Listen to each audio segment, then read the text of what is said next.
by Riverside.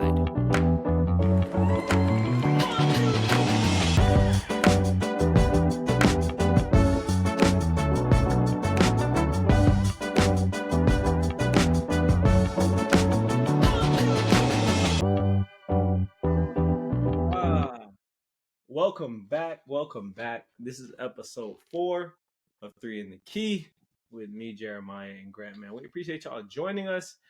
I'm Kaim, and I'm the host that will never play a pickup game with Draymond Green. Hey, man. I'm Grant, and I'll be honest, I'm convinced that Draymond Green is just misunderstood. I think he was just born 40 years too late. Bad boy Pistons, he would have been straight. And we misunderstand. What's up, y'all? I'm Jay. I'm the host that thinks I'm with Jokic. These refs need to be dealt with. They lucky they not in Serbia. Yeah, that man threatened like the mafia. That man really threatened him. It was kind of scary, and he was wearing a suit. But this episode, we have a very special episode for you guys. We're going to hop into our first half talking about the in-season tournament. We know how that ended. We talked about GOAT James, and we saw he was able to bring it home. We're going to hop into halftime. Ja Morant's coming back this week. Ja Morant's coming back, so we talk about him and the Grizzlies a little bit. Hopefully he can get his life together. And then third, we have some surprising teams at the top of the standings. We have the Thunder, the Magic, the Wolves. So I want to do a little bit of touching on each of those teams and see, do we think that's real? So we appreciate y'all joining us on YouTube, Apple Music, Spotify, Amazon, all platforms. We hope you subscribe, review, leave comments, and we appreciate y'all. Let's hop right into the first half.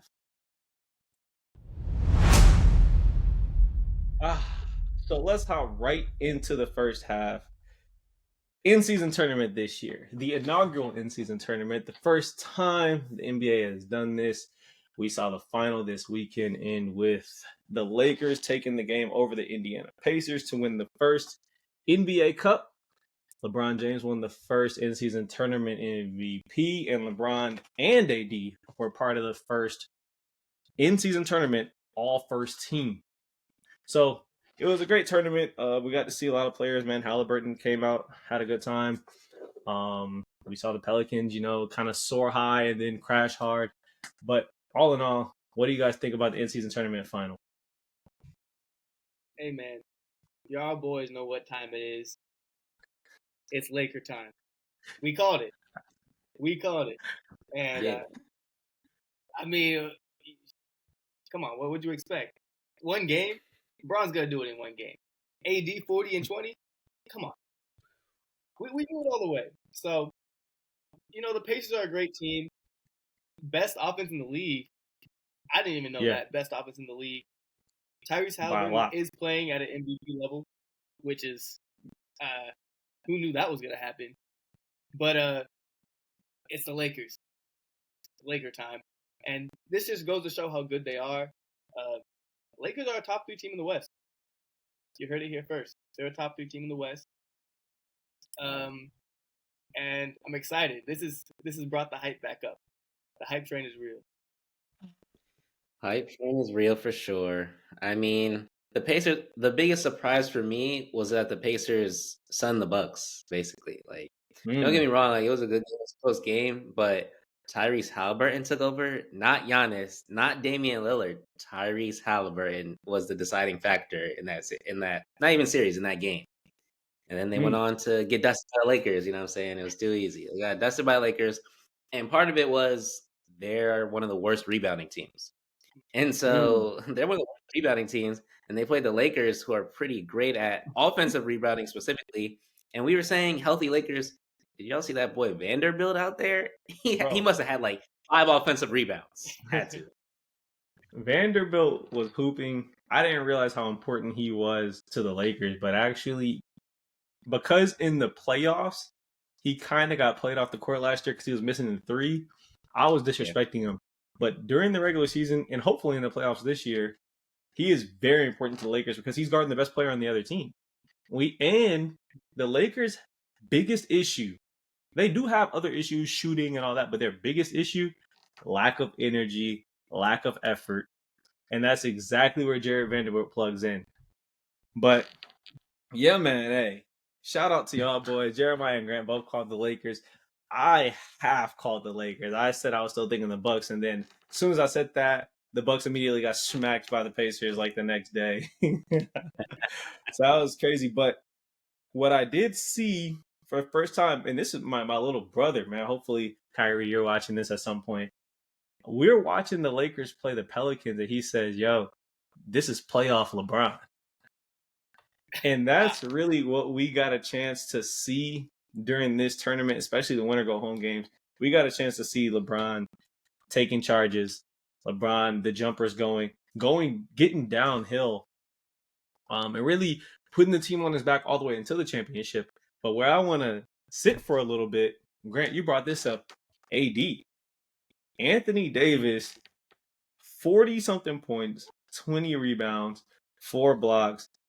Incredible game. We know the in-season tournament stats don't count towards regular season or playoffs, so it kind of just floats off into the ether. But that man had an extremely dominant game. And why doesn't he do this every night, guys? Why on offense?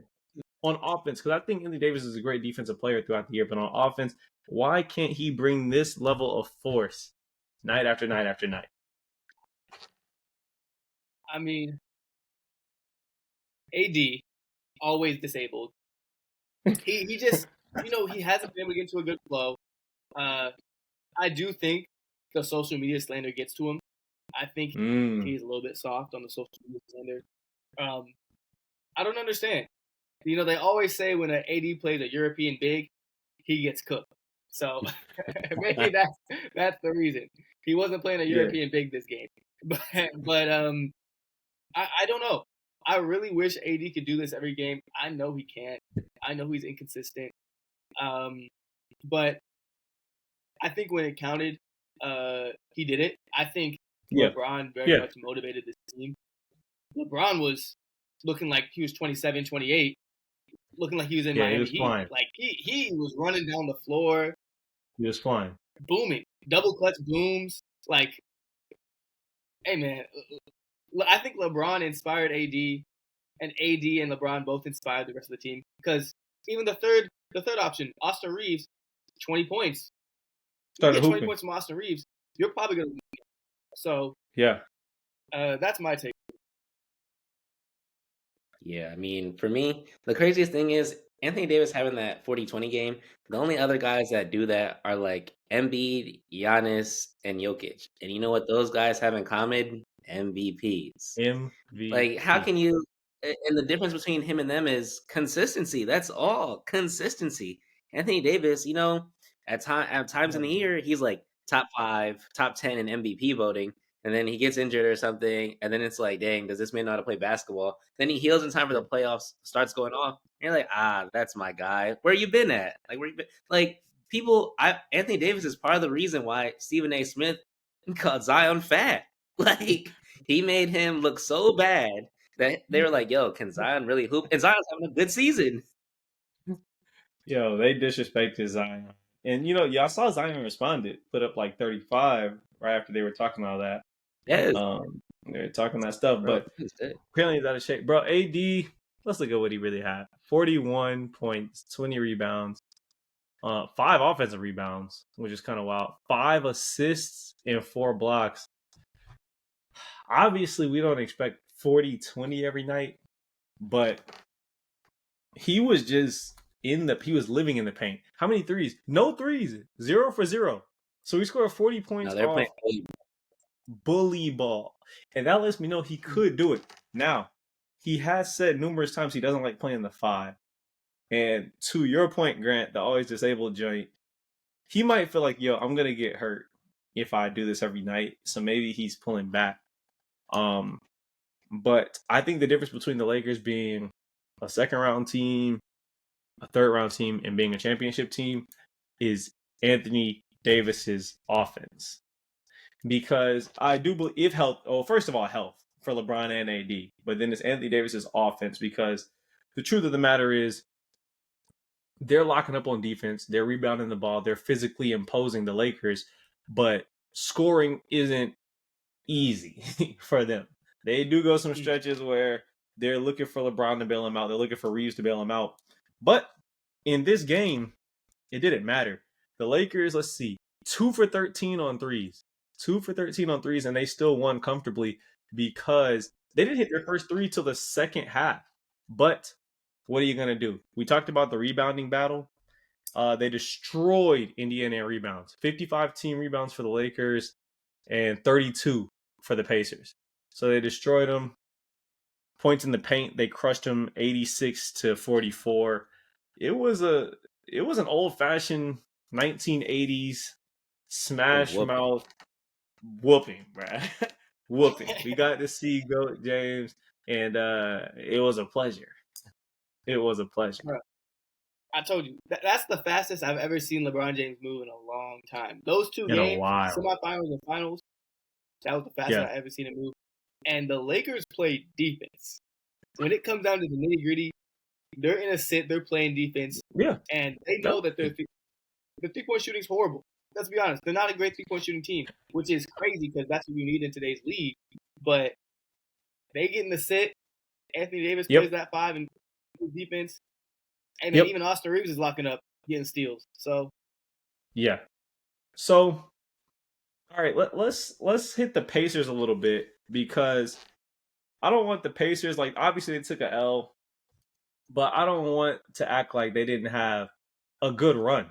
And Tyrese Haliburton kind of had a coming out party here. Right now, let me look at where are the Pacers in the East. The Pacers are 5th. They're 13-8, behind Philadelphia, Milwaukee, Boston, and Orlando. Out of nowhere. So, what do we think about them? Was this, hey, they got hot at the right time, or are they now a part of the good teams in the league? Maybe not championship, but they're firmly a solid team that you don't want to see. I think they're a solid team that you don't want to see. I think if you see the Pacers in the playoffs, you're gonna be ready to grind it out for 6 or 7 games. That's no matter what seed you like. I don't care what team it is. You're gonna have to grind out 6 or 7 games against the Pacers if you're in the East, for sure. That's for sure.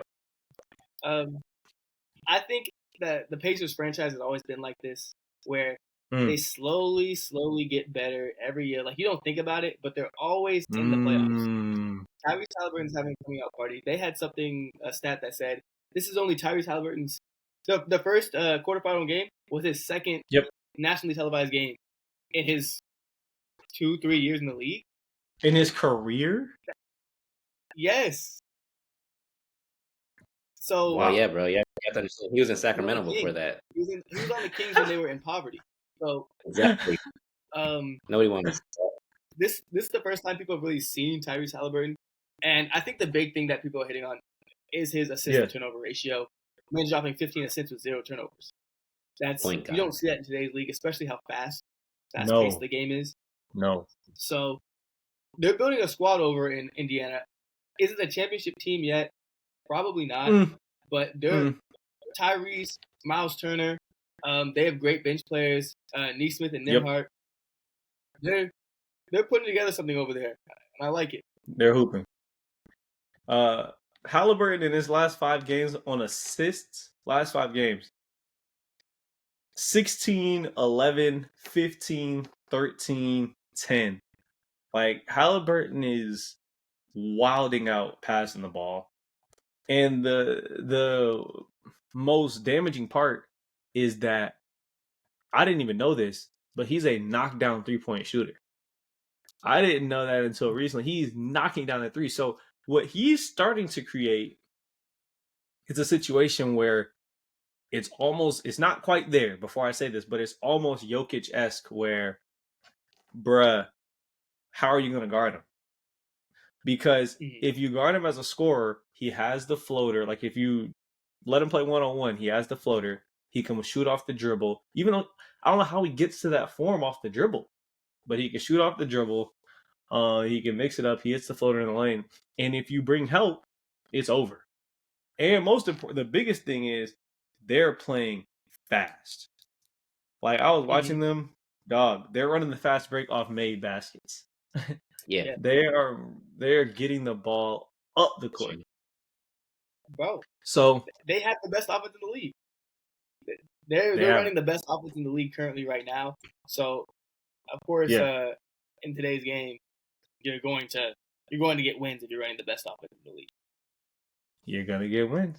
And to that, the Pacers right now, we talked about net rating before. They have the 8th best net rating in the league, so that's top 10. But more importantly than that, offensive rating, number 1 by a good little chunk. Number 1 in the league in offense, and I mean we could see it. Really, this is Lakers propaganda.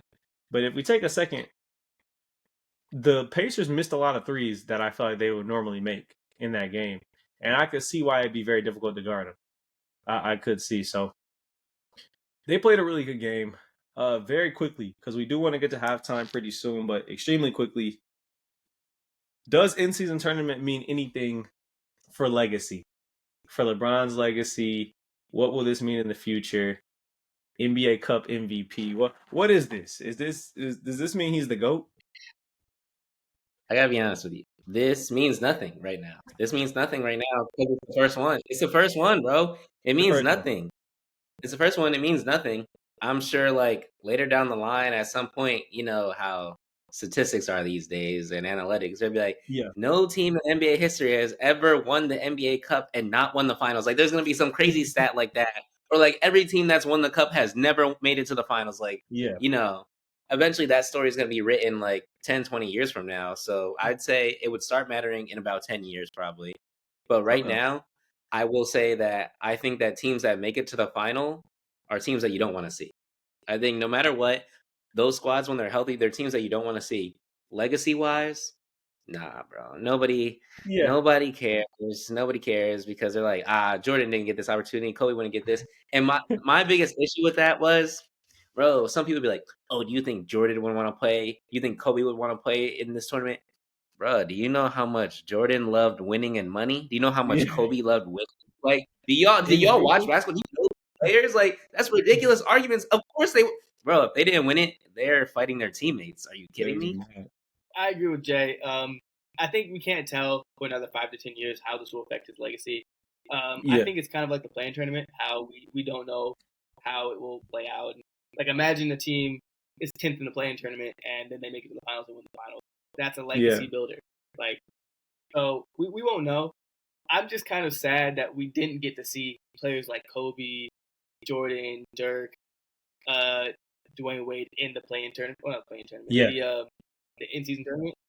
Even like back in the 80s, I think this like what Adam Silver did was very good in bringing that excitement back to the beginning of the season.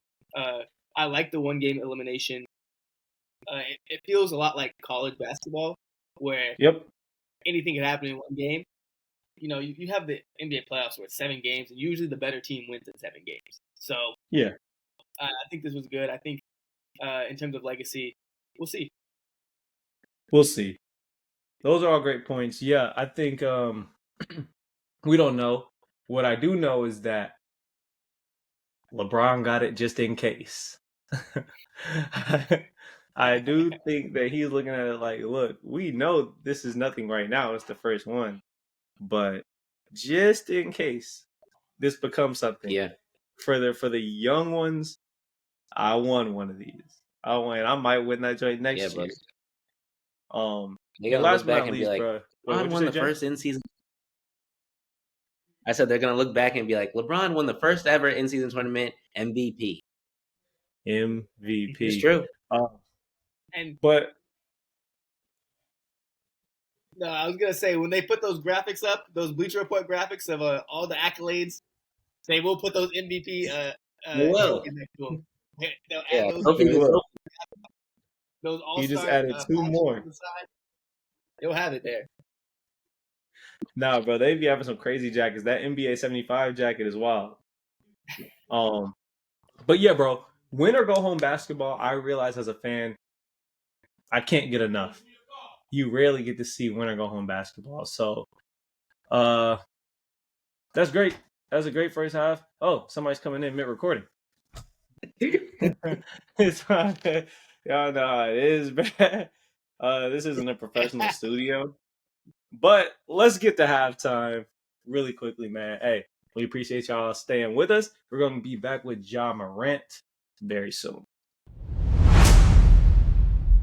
And we're back for halftime to discuss this week's impending return of Ja Morant, Grizzlies superstar, man. He comes back December 19th. So that sounds like it'll be against the Pelicans right now. The Grizzlies are struggling a bit. The Grizzlies are right above, obviously we have the Pistons, the Spurs, those atrocious teams. And right above them is the Grizzlies. They're sitting at 6-16. That's 13th in the West. And they need Ja more than ever. They're dealing with injuries to Marcus Smart. So, man, Ja's coming back. Ja's coming back. What do y'all think? Y'all think he can turn the Memphis season around? I gotta be honest with you. Ja is not Michael Jordan, Kobe Bryant, or LeBron James. So, no. I'm sorry. 25 games, bro. I didn't realize that Adam Silver really fucked them up with that. He must hate Memphis because that's crazy. Your best player doesn't play for 25 games, and I could understand if it was actually no. There's no team that I could. Every team, if their best player was out for 25 games, I don't know if they're as bad as the Grizzlies, but they're out of playoffs. I mean, they can turn it around and maybe get it out of the lottery, but unless Ja Morant comes back as the greatest player ever, I don't see them even making their way into the play-in. And the closest thing I think they'd be able to do is make it to the 10th seed in the play-in. I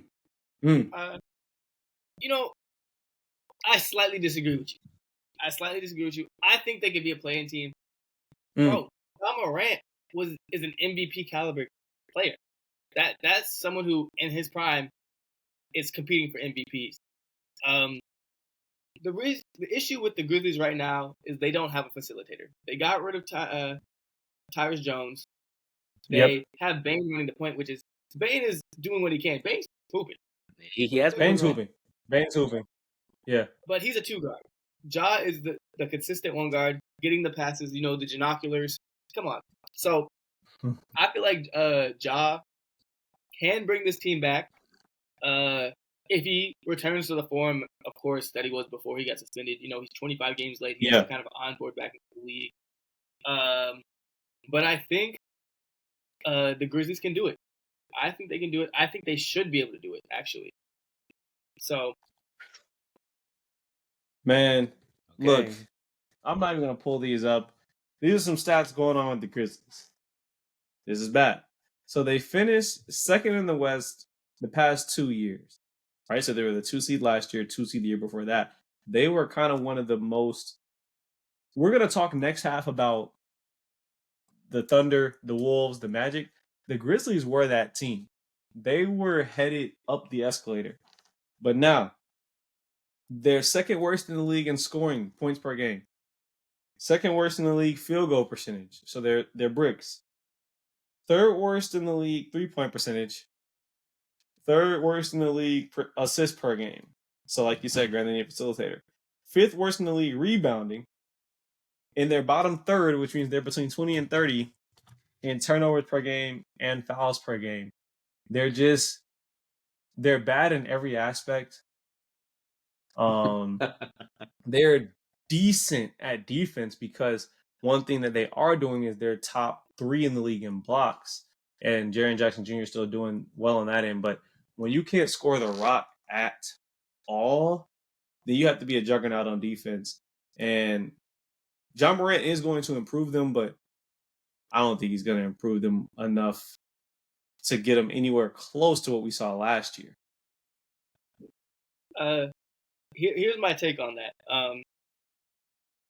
The reason their offense is so bad is because Ja isn't there to put pressure on the defense.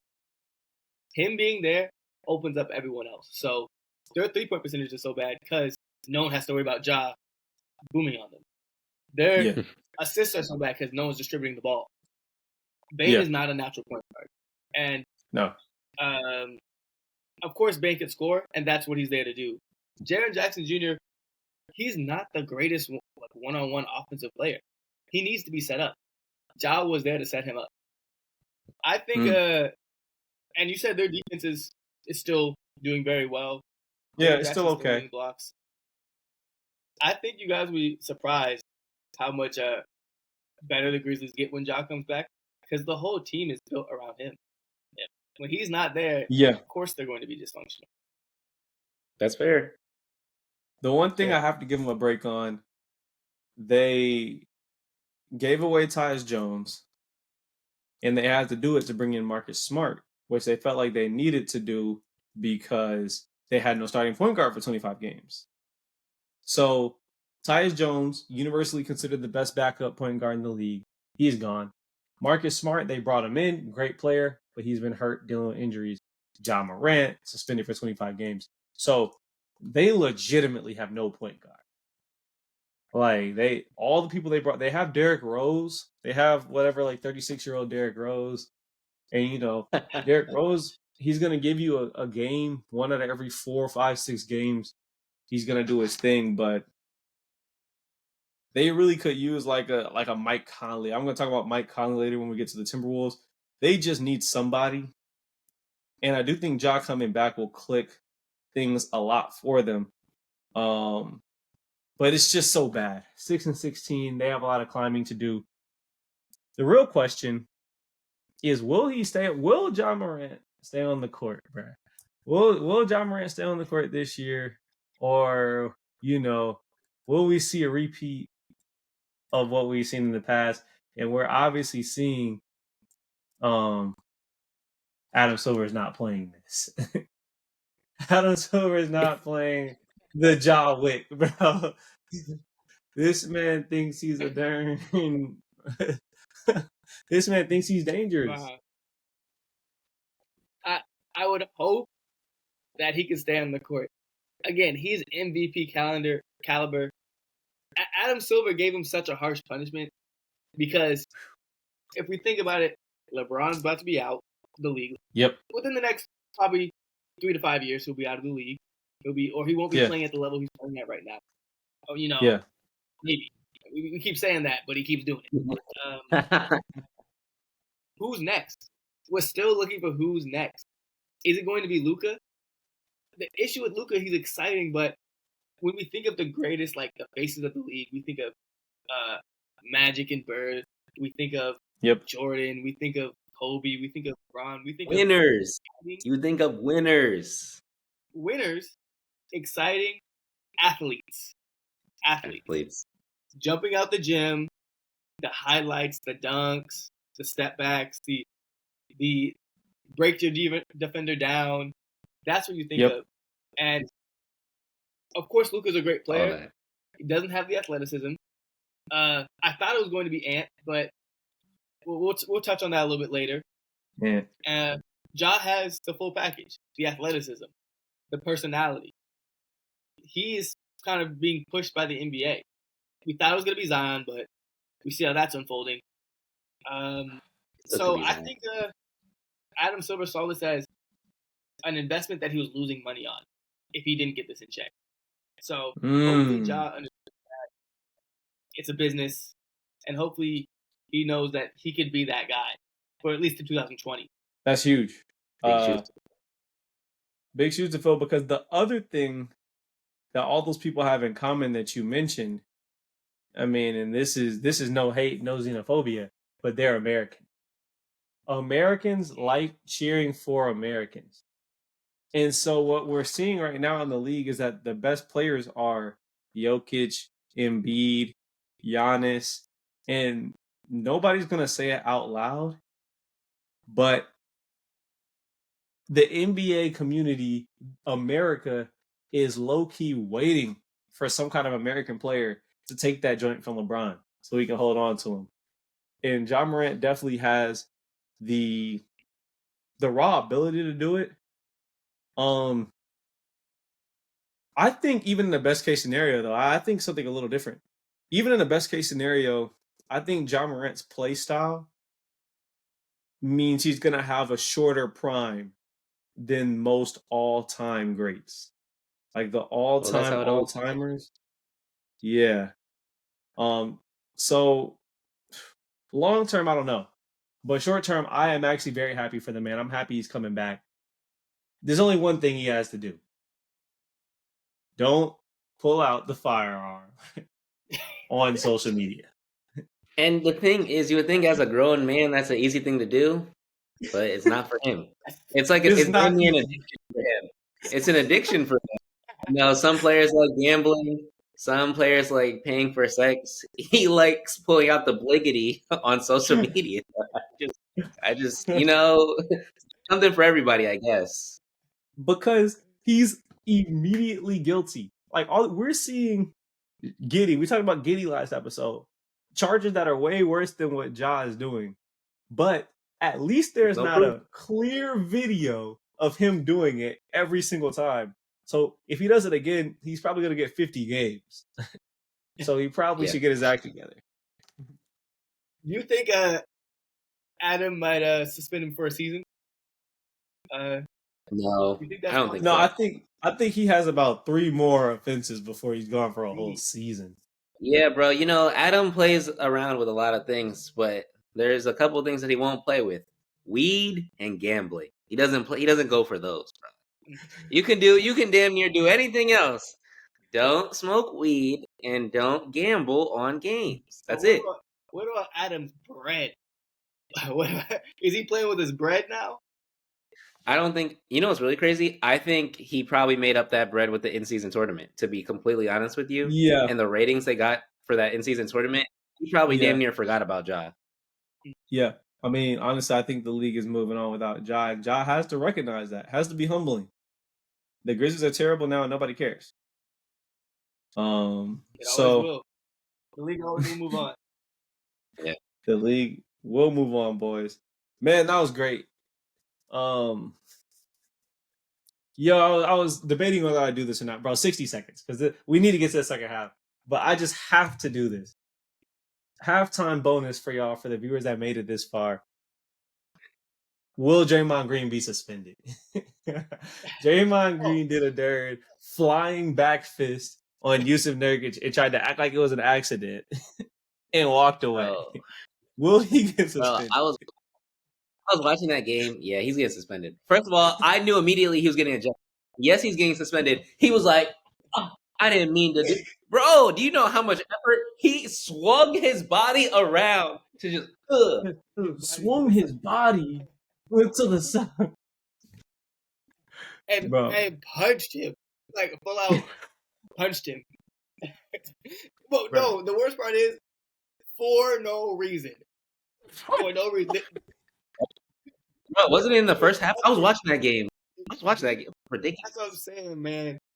Hey, Draymond belongs with the bad boy Pistons because that was for no reason. He just punched him, and he will get suspended. They were saying 5 games.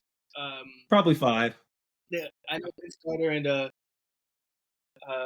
Jamal Crawford and Grant Hill were saying 5 games. If I was him, I was just more worried about the bread. How much money do you think he's going to be fined? I mean, when you get suspended, you don't get your game changed. It's that, but don't you also get a fine for checks? You get the fine too. And I'm thinking 500,000. I'm thinking $500,000. Oh, he's about to pay some people's in-season tournament money. Yeah, bro. He's giving up more than they just lost. He's done it too many times. He just recently choked out Rudy Gobert. I think they're gonna give him 500,000. Bro, less than 30 days ago, he was suspended for choking Rudy Gobert. And now you're punching this man. So, hey, that was a little bonus, man. We might delve into that a little later. But we do need to get us to the second half. We appreciate y'all sticking with us in the second half. We're talking about some surprising young teams at the top of the standings. Wolves 1 seed, Thunder 2 seed, Orlando 2 seed in the East. Will it last? We'll talk about it next half. See y'all in a minute. We are back for the final half. It's the second half of 3 in the Key, and we're going to get out of here on a really interesting topic. So this season, there's some surprises. Orlando's at the top of the standings in the East. The Wolves and the Thunder are leading the West. It's just crazy to watch these young teams grow and make these leaps. We're watching Paolo. We're watching Franz Wagner. We're watching Ant Edwards. We're watching Shai Gilgeous-Alexander try to be the next superstars in the NBA. So let's hop right into it, man. Let's start in the East, and then we'll go to the West. So for the East, the Magic. The Magic are doing it on defense. They're ranked third in the league in defensive rating.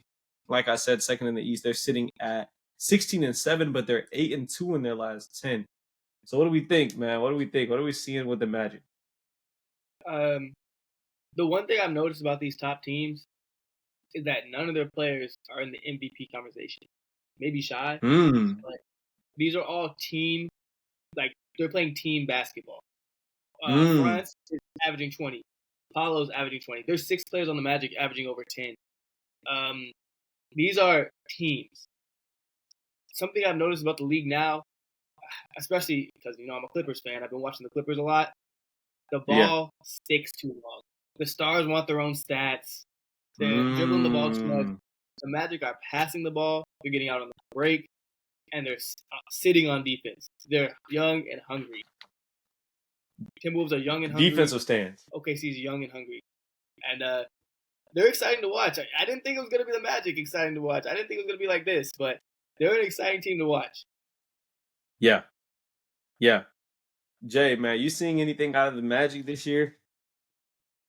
I mean, I feel like they've taken their time to actually rebuild. They went through some dark times. They've drafted a lot of players since like Dwight Howard left. They've tried again, gone through a few different rebuilds, and now they finally got a young core that actually wants to hoop together and can hoop together. So like Grant was saying, I would say there's no true one. They just play team basketball. And I think team ball. In this time where the league is like very competitive, a team like that is going to go far. Whereas you look at other young teams that don't have a direction, which is really crazy. You look at the Pistons, they're one of the worst teams you ever seen. And that's because they have an overabundance of young talent. So it's like they have no idea who's getting the last shot, who's doing this, who's doing that. They haven't bought in on defense. They're always getting cooked. Whereas the Magic, everybody's like, okay, we're going to play defense. You might score 20 this game. I might score like 15. Yep. That's okay. We win. Yep. We're winning. That's one of the first things I noticed. Their leading scorer, I was looking to see who's leading this team in scoring. Literally, Paolo is giving you 20.7. Franz is giving you 20.6. So, and Karl-Anthony is also getting his shots up. He's just not shooting it quite as efficiently right now. But the other thing that really stood out to me, Paolo, 39% from 3 this year. He's only taking 3 a game, but 39%, Paolo was a non-shooter. Like the way that players were guarding the Magic last year is that they were laying off of him because he's a great athlete. He can get to the rim. He can finish. He's big. I actually like Paolo, but the goal was not to let him shoot the 3. And so if he's improving that, like you said, they're all moving the ball. We're seeing players I know it doesn't sound like a lot, but they have 1, 2, 3, 4, 5 players that are averaging 4 assists if you round. So the ball is just popping. It's moving. And most importantly, defensively, I don't know who their stopper is. I don't know if it's Wendell Carter Jr., but I know they're third in this league, and it's getting to the point that you don't want to see him. I didn't think it was going to last all the way through 25 games, but it has. It has. Okay. Final question on the Magic before we move on. In the playoffs, does this make sense? Are they a top 2 team in the East? Are they an Eastern Conference Finals team? Or is this a little bit of beginner's luck? I'll say playoff basketball is different in that in playoff basketball, if you have the best player, you're probably going to win. And that's how playoff basketball works. If you have, I will say it does depend scenario to scenario, but if you're the Magic and you're going up against the Bucks, I mean, hey, you could take them to 5 or 6 games, but I wouldn't count on them to close it out, and that's the problem. Yeah. What do you think, G? I agree. Stars win in the playoffs, and you need the star. And, they have emerging stars. They have Franz, they have Paolo, who will probably emerge as stars later in their career. But when it comes to the playoffs, young team, Young teams always do this. Play very well. So I don't see them as an Eastern Conference Finals team. They might sneak into the second round, but they're going to play a team like the Celtics, or they're going to play a 7-game series against the Bucks, or even the Sixers, and then by that time, it's going to be tough. Okay, it's going to be very tough. It's going to be tough. Yep, I agree. I agree exactly with y'all. The Magic are currently sitting above the Bucks, above the 76ers, above the in-season tournament finalist Pacers. It's going to be tough in the playoffs. It's going to be tough. So let's hop out west, because the top 2 teams in the West come as a surprise to me. We talked about one in our very first episode. We talked about both. Shout out to our first episode where we set things to watch. Anthony Edwards, Jay set the Thunder. And those teams are coming out right now, 1 and 2 in the West. Let's hit the Thunder. The Thunder are 15-7. The Magic are 3rd in defensive rating, and the Thunder are 5th, but they're also 6th in offensive rating. So unlike the Magic, whose offense is okay, but the defense is elite, the Thunder are hooping on both ends of the floor. Shea is breaking out. Man, what are we thinking? Hey, man, we got to put some respect on this podcast, because we have some great takes. we have great takes. We have great takes. We haven't missed yet. We haven't missed yet. So that's good. Kudos to y'all boys. The Thunder, man. Yeah. The Thunder look good. The Thunder look good. And they kind of have it all. They have the star in Shai, who's averaging 30 points per game. They have the rising stars in Chet and Jalen Williams. They look like a squad. Chet is looking like, I'll be honest, he's looking like the rookie of the year. If it's not Jaime Jaquez, it's Chet. I'm sorry, Victor, but that's just how it is. Yeah. Jalen Williams averaging 17. Chet's averaging 17. This is a squad. A squad that plays together, that plays defense. Hungry, runs up and down the floor. Hey, man, the Thunder are a team to watch out for. The Thunder are a team to watch out for. That's what we're saying. I think the biggest difference between the Magic and the Thunder, and when we get to it, the Timberwolves, is that you look at the Thunder and Timberwolves, you know who their one is. You know, at the end of the game, this player is going to make a big impact in some way on winning the game. You know who it is. Yep. And so I think for the Thunder, they're going to continue to grow. They're great at everything. Like, everybody on their starting 5, you don't want to leave them open for a 3. You don't want to leave them open, period. Like, and when you got to worry about Shea, who's honestly, I think he should be top 3 in MVP voting right now. They have an MVP player. They have an MVP player. You got to talk about him. You got to say, all right, who's going to take the job of guarding him tonight? Keep him to 20, not 30. You keep him to 20 and that's when you know. Hey, man, they go ahead, they got everything. They got. I think what the Thunder does really well is everyone plays their role. Shai, leading scorer, head of the Dragon. Chet, getting the rebounds, hitting the 3 at 7 feet, 7'2". Jalen Williams is a great facilitator as well. Josh Giddey, he's a good facilitator as well. Even though he doesn't shoot the ball well, he's getting assists, he's passing the ball, playing defense. Hey, Lou Dort, we're talking hoop. Chamber, playing defense. And even relax, guys, relax. They have shooters coming off the bench in Isaiah Joe, Kenrick Williams, Carson Wallace. These are all great players coming off the bench. Like, they play their role to a T, and that's what you need to do to win in today's game. Yep. And the thing about the Thunder that's sneaky, they're leading the league in free throw percentage.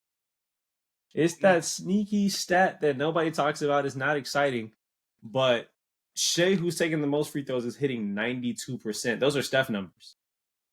So their top 3 scorers, 92% from Shea, 88% from Jalen, 88% from Chet. That's just ridiculous, especially for Chet at 7 feet to be shooting like that. They have 1, 2, 3, 4, 5, 6 players in double figures. I didn't even expect Isaiah Joe to be averaging in double figures. And out of those top 6 players, only one is shooting below 80% for the free throw line, and that's, Joshua Giddey. So that'll come around. And Josh, is more of a distributor. The thing I like about this team, he needs to be more of a distributor. Yeah, he needs to work on moving don't always take the shot, Josh. Don't always take the shot. Look for the assist. Sometimes you want to move the ball. Bro, they don't turn the ball over. They're 4th in the league in turnover percentage. The team is very good, and like Jeremiah said, what I'll end this on is the difference between the Magic and them are that the Magic, I feel like when you get to the playoffs in those tough series, their best players are averaging 20. But in this case, when the game slows down, they have a player that can and will score. He's shooting 55% as a guard, a point guard, shooting guard. So they have a guy who is very difficult to stop. I saw him put the pause on the Lakers earlier this season. And although I didn't expect it, if Giddey can stay on the court, which is like in all seriousness, if Giddey can stay on the court because he is one of their starters, then they have a good chance to do some things in the playoffs this year. They have a good chance to do some things. Yep. All right. Last but not least, number 1 in the West, tied for number 1 in the NBA, the Minnesota Timberwolves. The Minnesota Timberwolves this year, they're sitting at 17-5. They're number 1 in defensive rating. They're locking up. Rudy Gobert is back in Defensive Player of the Year conversations. They play in the 2 big lineup we discussed, and they just have a lot of shooting, a lot of defense, and really, when I watch them, a lot of competitiveness on the court. So what are we seeing from the Timberwolves this year? Well, I'll talk about the big thing. I'll talk about the big things. The big changes that happened within the Timberwolves. Yeah. Rudy Gobert, Defensive Player of the Year, averaging a double-double, doing what he needs to do, playing probably the best season of his career right now. Karl-Anthony Towns, shooting the 3 ball over 40% is a very big thing. They have the veteran leadership from Conley, who very huge. Conley's been very consistent, doing what he needs to do, 6 assists a game. And Naz Reid, coming off the bench. Naz Reid is looking like the 6th man of the year. It's only 12 points, but they're very impactful 12 points. He plays defense, rebounds the ball. They do what they need to do. Those are the big changes that have happened this year. Man, the Timberwolves look good too. Yeah, I'm with you. I also think it's important to mention Kyle Anderson. Man, Kyle Anderson's a hooper. Yes, sir. Is a hooper. You look at their squad, they're all hoopers, and then you'll be like, all right, Gobert's not like the biggest hooper, but he's there for defense. Yeah, and then at first, I didn't think this 2 was going to work, but Karl-Anthony Towns is playing out of his mind again. He's taking a step back to let Anthony Edwards get propelled forward, and that made them a better team. So I can't even be mad at that. It made them a better team. And, my only issue with the Timberwolves, because I feel like this always happens every year with Rudy Gobert, he gets to the playoffs, and then a team that has a really good big cooks him, and then you're like, he's baguette boy. That's every year that's what happens. I'm hoping this year that won't happen. Yeah. Who did he get cooked by last year? Last year, he got cooked by Jokic. It was Jokic. To be fair, it's Jokic, but also if you're the Defensive Player of the Year, the best. You're supposed to be the best. So the European big archetype, bro. You can't stop it. Jokic is an immovable force. So that is another topic for another day. Jokic is crazy. But I'm looking at these players. McLaughlin doesn't play a lot. But Conley Towns, Edwards, Jaden McDaniels, and Naz Reid are all shooting above league average from three-pointer. And Karl-Anthony Towns is lighting it up. I mean, 43% from a center, from a power forward, that's crazy. So I really do think him being able to really stand on the wing and hurt you like he's Klay Thompson. Like he's shooting Klay Thompson percentages to the point where, look, yes, we have a big in the paint. We have Rudy Gobert down in the paint. You can try to put two bigs down here and try to clog it up for Ant. If I kick it out to him, he's knocking it down for real. So you have to close out. That brings a big out of the paint and allows them to go to work with Rudy Gobert. Gobert's doing his job. Like Gobert is taking 8 shots a game. He's making 5. That's his job. Rebound the basketball, gives you 13 points, 12 rebounds. I like what they're doing a lot. And the main guy, Anthony Edwards. Anthony Edwards is a guy that he's a guy I'm looking at, and this is going to sound wild, but he's a guy that when I watch him play in clutch moments, it reminds me of Kobe beating Bryant. When I watch Anthony Edwards play, the level of focus, the ferocity he's playing with, and the just surgical ability to hit the mid-range on time. Like, all right, it's the clutch now, it's bad. I'm just going to go get a mid-range. So he played this whole game, and it's unstoppable. It's unstoppable unless you send 2.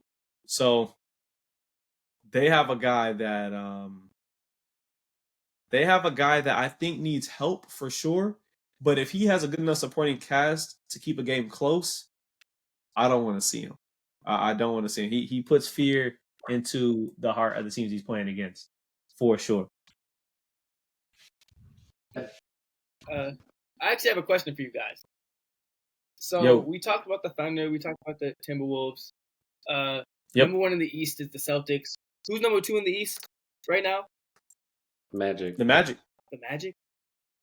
Yeah. Why have none of those players been talked about in the MVP conversation? You know how the league has bias, bro. You know how it works. If you're a good team, it means you have no... If you're a good, like, actual good whole team, you have no MVP. You remember that year the Hawks won, like, 60 games? They weren't talking about any of those guys in MVP conversation. None of those guys were even, like, top 10. Mm-hmm. Yeah. It's just not how the league works. They're talking about Embiid, which, of course, Embiid is having great numbers. Jokic is having like triple-double. But I feel like in the past, when we talk about the MVP, we always factor in the wins. And I feel like we haven't been factoring in the wins over here. I hear what you're saying, but counterpoint, it's still early in the season, so you're going to go with who the best players are right now. Who the best players? You're going to go with who the best players. Because the wins total still, even though it's 25 games, which is real, there's 82 in the season. So something could happen over these last, how many games is that? What kind of math am I doing? Like 45 games that could flip this around. So people honestly don't think it's real yet. So it's hard to make. I would say revisit after break. Yeah. And I do think Shea is the most likely to get into that conversation. He isn't. To be fair, they have mentioned him. He is in the conversation. Yeah. Yeah. The rest of those teams not. The last reason that they near Tyrese is hooping, but the last thing I have, Tyrese is hooping, running the show. Yep,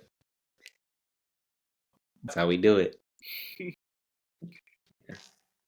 The main issue is, to answer your question, Grant, this is the league sorted by defensive rating. So we talked about that. How many points are you allowing per 100 possessions? So lower is better. Minnesota's number 1. Houston, who we talked about, is number 2. Then we have Orlando, Boston, and Oklahoma City. That's the top 5 defenses in the league. Minnesota, Houston, Orlando, Boston, Oklahoma City. And so I think for the 3 teams we're talking about, the casual fan and the media, who aren't supposed to be casuals, but sometimes they are, because these teams are winning significantly on defense, they're not getting the credit they deserve.